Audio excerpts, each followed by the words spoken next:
Hi student, welcome to my channel. तो हम पढ़ रहे थे वेक्टर्स के बारे में। तो हमारा जो आज का टॉपिक है वो है some important definition of vector algebra.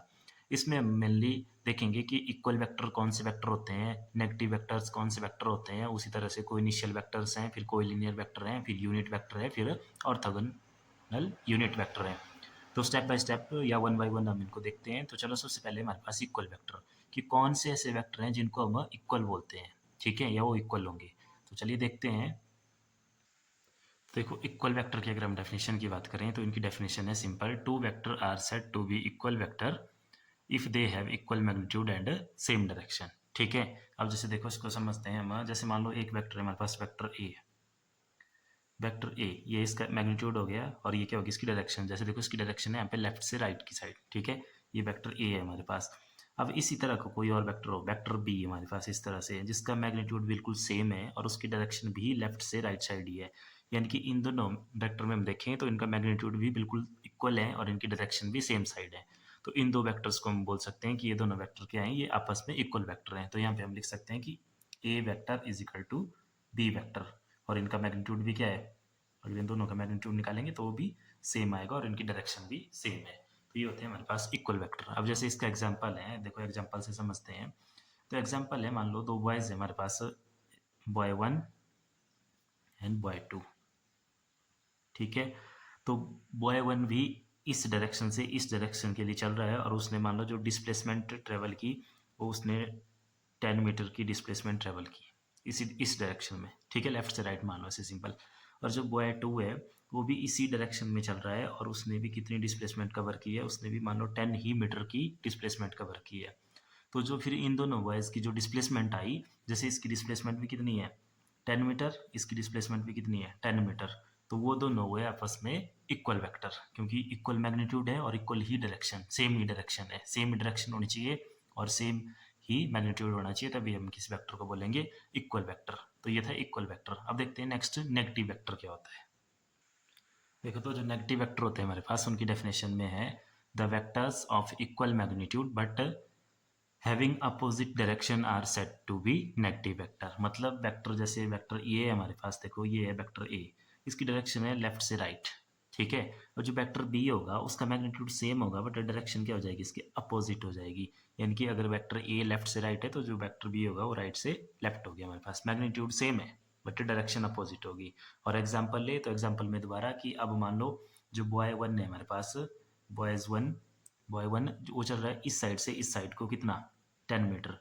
But जो बॉयज टू है वो अभी इस साइड से इस साइड के लिए चल रहा है हमारे पास कितना 10 मीटर। तो तब बोलेंगे हम इनको कि ये दोनों क्या है, जो इन दोनों बॉयज ने डिस्प्लेसमेंट की है वो है आपस में नेगेटिव वेक्टर्स। ठीक है। और नेगेटिव वेक्टर में देखो, जो ए वेक्टर होगा वो क्या होगा माइनस ऑफ बी वेक्टर, या सिंपल बी वेक्टर क्या होगा माइनस ऑफ ए वेक्टर। ठीक है। बट अगर मैग्नीट्यूड की बात करें इनके, तो मैग्नीट्यूड ऑफ ए किसके इक्वल आएगा, ये बी के मैग्नीट्यूड के इक्वल आएगा, क्योंकि मैग्नीट्यूड सेम है, डायरेक्शन ही इनकी अपोजिट है। जो डायरेक्शन को दिखाते हैं हम, अपोजिट डायरेक्शन को दिखाते हैं माइनस के साइन से, और मैग्नीट्यूड तो सेम है। तो ये हो गया हमारे पास नेगेटिव वेक्टर। अब देखते हैं थर्ड वन जो है हमारे पास को इनिशियल वेक्टर।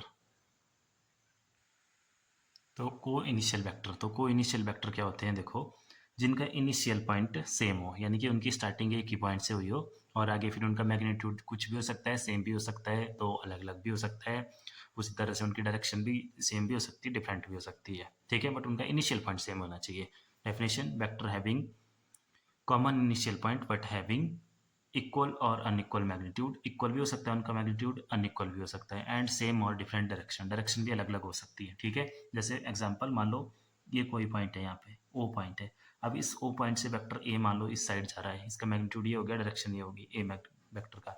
उस तरह से बी मान लो इस साइड है, अब तो मैग्नीट्यूड इसके सेम भी हो सकता है और इससे अलग भी हो सकता है, डायरेक्शन तो अलग होगी यहाँ पे। उसी तरह से एक वेक्टर मान लो ऐसे है सी वेक्टर, और एक वेक्टर मान लो ऐसे है डी वेक्टर। तो ये सारे के सारे वेक्टर देखो, इनकी मैग्नीट्यूड भी अलग अलग है, डायरेक्शन भी अलग अलग है। ठीक है, बट इनका जो इनिशियल पॉइंट है वो क्या है, सेम है। ठीक है। हो सकता है कोई वेक्टर इसी के ऊपर हो, इसके साथ ऐसे एक और वेक्टर यहाँ पे डी वेक्टर, उसका भी इनिशियल पॉइंट सेम है, मैग्नीट्यूड जो मर्जी हो, डायरेक्शन उसकी एक ही सेम है, बाकियों के अलग अलग है। ठीक है। तो इसका मतलब है जो भी हमारे पास ये वेक्टर आए, a vector, b vector, c vector and d vector, ये सारे के सारे क्या हैं, ये को इनिशियल वेक्टर हैं, क्योंकि ये सेम पॉइंट से स्टार्ट हो रहे हैं सारे के सारे। ठीक है। तो को इनिशियल में सिर्फ इतना ही देखना है कि अगर एक ही पॉइंट से सारे के सारे स्टार्ट हो रहे हैं, फिर आगे उनका मैग्नीट्यूड या डायरेक्शन जो मर्जी आए, ठीक है, उनको बोलेंगे हम को इनिशियल वेक्टर, ठीक है। देखो नेक्स्ट है हमारे पास कोलिनियर वेक्टर्स। तो कोलिनियर वेक्टर की definition, two vector having equal और unequal magnitude are called collinear vector if they acts, ठीक है। इसमें देखो बहुत सारी कंडीशन है, बहुत सारी कंडीशन अलग अलग तरह से फुलफिल करके उनको वेक्टर जो है कोलिनियर वेक्टर होंगे। अब कैसे कैसे देखो, सबसे पहले उनका मैग्नीट्यूड इक्वल भी हो सकता है और अनइक्वल भी हो सकता है। अब देखो मान लो कोई दो वेक्टर इस तरह से हो अलोंग सेम लाइन पे हो, ठीक है। सेम लाइन मतलब जैसे एक वेक्टर ऐसे है वेक्टर ए, इसी तरह से कोई और वेक्टर हो यहाँ पे वेक्टर बी, मान लो इनका मैग्नीट्यूड सेम है। या हो सकता है एक वेक्टर ऐसे है वेक्टर ए और यहाँ पे एक और वेक्टर है वेक्टर बी, ठीक है। अब यहाँ पे देखो मैग्नीट्यूड सेम डायरेक्शन सेम, तो भी हम इनको कोलिनियर वेक्टर बोलेंगे। मैग्नीट्यूड अलग अलग डायरेक्शन सेम और एक ही लाइन पे है, तो भी हम इनको कोलिनियर वेक्टर बोलेंगे, ठीक है। तो फर्स्ट कंडीशन तो होगी ये। अब सेकंड टाइप है इसमें along parallel line in same direction. Parallel line में भी हो सकते हैं, जरूरी नहीं हो सेम लाइन में भी। पैरेलल लाइन में कैसे, जैसे मान लो एक वेक्टर ऐसे है दूसरा वेक्टर इस तरह से है, ए वेक्टर बी वेक्टर, इसमें भी वही कंडीशन है मैग्नीट्यूड सेम हो चाहे ना हो, ठीक है। अगर इस तरह से कोई वेक्टर है उनको भी हम क्या बोलेंगे, कोलिनियर वेक्टर बोलेंगे, ठीक है। उसके बाद थर्ड कंडीशन है, देखो थर्ड कंडीशन में है acts along same line in opposite direction, कि लाइन सेम है दोनों की, जैसे ए वेक्टर है ऐसे एक ही लाइन पे बट जो डायरेक्शन है वो अपोजिट है, और बी वेक्टर मान लो ऐसे है। मैग्नीट्यूड सेम भी हो सकता है और अनइक्वल भी हो सकता है, तो इक्वल भी हो सकता है। तो ये भी क्या होंगे हमारे पास, acts along same line in opposite direction, ये भी कोलिनियर वेक्टर होंगे। और एक और कंडीशन है along parallel line in opposite direction. Parallel lines में भी अपोजिट डायरेक्शन में हो सकते हैं, जैसे इस तरह से वेक्टर है मान लो ए वेक्टर बी वेक्टर। तो ये जो देखो फोर कंडीशंस होती है इसकी, ठीक है। चार तरह से हो सकते हैं, मैग्नीट्यूड सभी में इक्वल भी हो सकता है अनइक्वल भी हो सकता है, ठीक है। पहली कंडीशन क्या है, सेम लाइन, जैसे ये देखो ए वेक्टर ऐसे बी वेक्टर ऐसे, ए वेक्टर ऐसे बी वेक्टर ऐसे। फिर पैरेलल लाइन में सेम डायरेक्शन, अब पैरेलल हैं दोनों एक दूसरे के बट डायरेक्शन सेम है। फिर है acts along same line in opposite direction, line same है बट डायरेक्शन अपोजिट है। फिर है along parallel line in opposite direction, parallel line में दोनों वेक्टर और डायरेक्शन भी अपोजिट है, फिर भी हम इनको क्या बोलेंगे, कोलिनियर वेक्टर्स बोलेंगे, ठीक है। और यहाँ पे देखो जिनकी डायरेक्शन सेम होती है, ठीक है, जैसे जो सेम डायरेक्शन वाले हैं हमारे पास कौन कौन से, जैसे ये आए ना हमारे पास, यहाँ पे डायरेक्शन सेम है यहाँ पे डायरेक्शन सेम है, इसी साइड को देखो कौन अलोंग सेम लाइन और पैरेलल में भी जो सेम डायरेक्शन में है, तो उस तरह के वेक्टर को बोलते हैं हम लाइक और पैरेलल वेक्टर। ये वाले जो वेक्टर हैं इनको दूसरा नाम है इनका लाइक और पैरेलल वेक्टर भी बोलते हैं इनको। और इनमें जो डायरेक्शन जिनमें अपोजिट है उनको बोलते हैं हम अनलाइक और anti parallel vector, anti parallel vector, ठीक है। लाइक अनलाइक देखो यहाँ से आ गया, एक इस साइड दूसरा इस साइड, एंटी पैरेलल एक इस साइड है दूसरा इसकी एंटी पैरेलल है, और इसमें जो लाइक और पैरेलल था ये पैरेलल पैरेलल है दोनों, और ये लाइक है दोनों सेम साइड को, ठीक है। तो ये हो गया हमारे पास कोलिनियर वेक्टर। तो कोलिनियर वेक्टर इस तरह से चार कंडीशन हैं, इसमें किसी को भी फुलफिल करके आपके जो दो वेक्टर हैं वो कोलिनियर हो सकते हैं, ठीक है इतना। अब देखो नेक्स्ट है हमारे पास यूनिट वेक्टर। अब देखो नेक्स्ट है हमारे पास यूनिट वेक्टर। तो definition, a vector of unit magnitude whose direction is same as that of a given vector is called unit vector। Unit vector क्या होता है, देखो इसको समझते हैं। a unit vector represent the direction of a given vector। अब देखो इसको एग्जांपल से समझते हैं। जैसे मान लो हमारे पास एक वेक्टर है ए, ठीक है। तो ये जो ए वेक्टर है इसी वेक्टर का कोई ऐसा वेक्टर होगा जिसका मैग्नीट्यूड 1 होगा, यानी कि यूनिट मैग्नीट्यूड होगा उसका, और वो सिर्फ और सिर्फ इसकी डायरेक्शन को रिप्रेजेंट करेगा, ठीक है। उसको बोलते हैं हम यूनिट वेक्टर। और देखो इसको लिखा कैसे जाता है, इसके लिए हमने सिंपल, देखो आप लोगों ने देखना, कोई भी जैसे हमारे पास फुल वेक्टर होता है, कोई भी एक वेक्टर है उसको बोल दिया हमने फुल वेक्टर। उसमें होती है दो चीज़ें, एक क्या होता है, एक होता है magnitude of vector, magnitude of vector, और दूसरा होता है उसका multiply by direction of vector, direction of vector, ठीक है।